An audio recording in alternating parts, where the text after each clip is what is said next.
Today we will be going over the radiographic positioning and techniques for upper body extremities.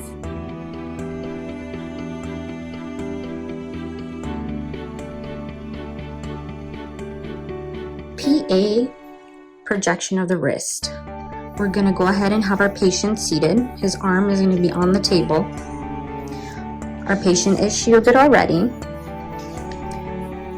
Our patient has lowered his shoulder just to make sure that his arm is resting on the table. This way, it prevents any rotation of the wrist. Okay, so make sure that your hand's going to be like this. I'm going to need your patient to go ahead and there you go. That way, this brings us closer to the IR.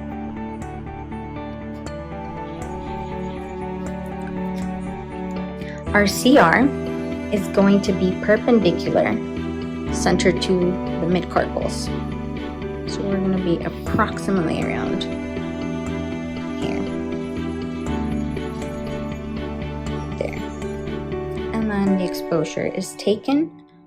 We take it at a 40 SID.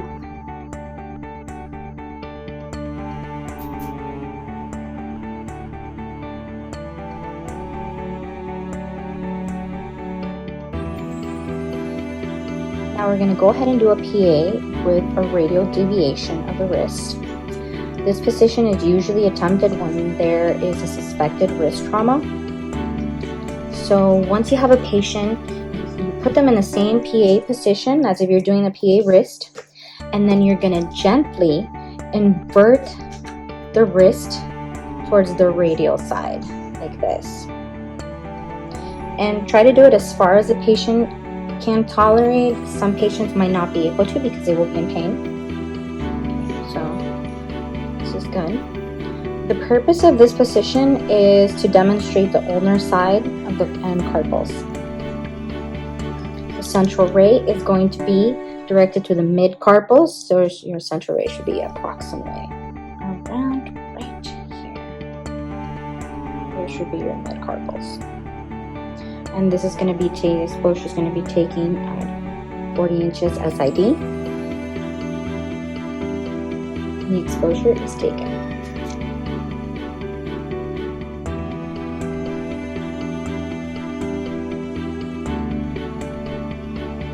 Now for the oblique wrist, we're going to go ahead. Our patient's going to be seated, arm on the table, elbow flexed. Our patient is already they already have their shield on. So we want the hand aligned and the wrist parallel to the edge of the IR. This was a cassette here. So you want the patient to flex his fingers to support his hand in this position, or you can use a sponge. In this case, our patient is able to do it, so we will have our patient just go ahead and do this. You don't want to do it too much like that, because then if you do this, then you're actually doing a lateral. So you want to make sure that you have a good 45-degree oblique position for the wrist right here. The CR is also going to be centered to the mid-carpals. Okay, and then we take the exposure is taken.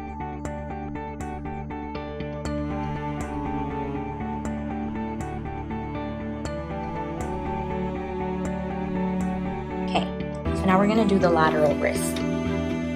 For the lateral wrist, our patient will also be seated.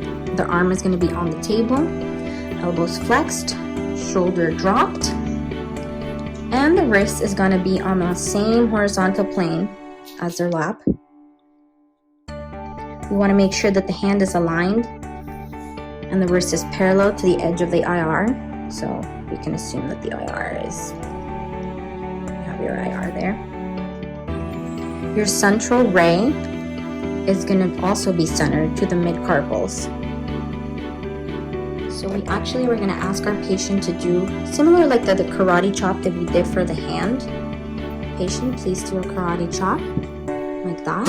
So that way you're putting you're putting your wrist on a true lateral position. We're going to do this at 40 inches SID. You want to make sure you always have your marker. And the exposure is taken.